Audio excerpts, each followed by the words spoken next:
I call it literally, genuinely like going, what do you want your life to look like after you've done built it?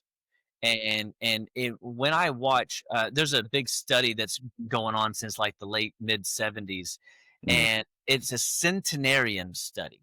And the centenarians are people that have lived over 100 years old. And when they did this study, and it's still going on because it's a fascinating thing to observe, mm, people that make it to 100 years old have three things in common.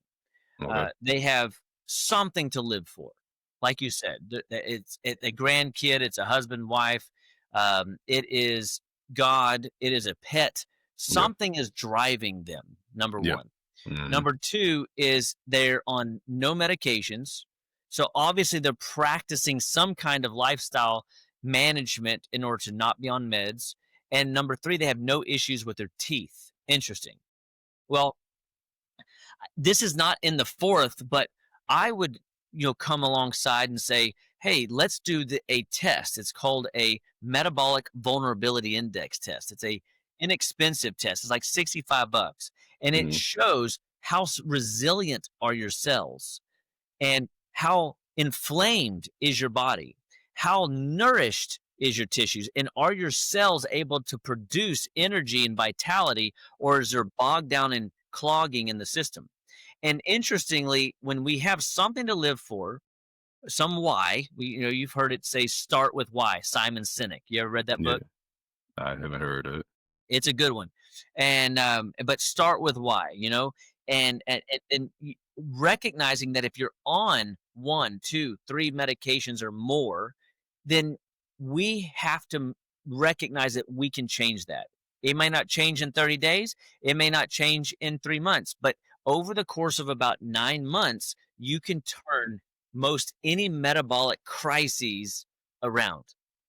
And then so now you have to say, well, I don't know how to do that. Now we've got to go, okay, I need a coach, I need a Mm, guide, I need mhm. somebody to Right, help me, lead me, direct me in order to live better, be better, perform better, think better in yeah, every area of life, and right. help me be accountable to my ambitions and goals. Because I mean, think about it. How many people do you interact with day in and day out that are stressed out on a 0 to 10 scale more than a 7?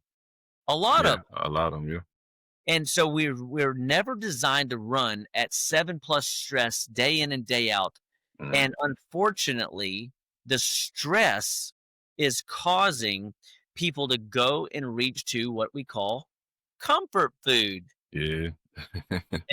And that's Yeah, a lot of times I think what gets people in trouble is we are, guilty of pleasuring ourself because we deserve it. We yeah. feel we've worked hard, or somebody hurt our feelings or got stressed out, and we don't deviate to, well, what, that mindset shift of introspection when we Mhm, evaluate ourselves and say, all right, how did this happen? How did I get here?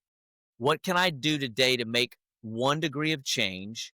And when we start asking questions, we're actually responding to life, not getting into our brainstem where we're reactionary, where we're mammalian, and if you get triggered easy, if you anger, frustration, agitation, if you fly off the handle, or if you go into depression mode or oppression mode, typically it's all mammalian based. It's some sort of reactionary trigger that mhm, ran some old memory that needs to be addressed. mhm. And the fastest way out of that is to ask a question. Trey, how do you want to feel right now? Dr. Chapa, how do you want to feel right now? I want to feel joyful. I want to feel happy. I want to feel excited about life, passionate. Okay. Well, what's one thing we can do right now to reset ourselves? I can go for a walk. I can go splash some water on my face.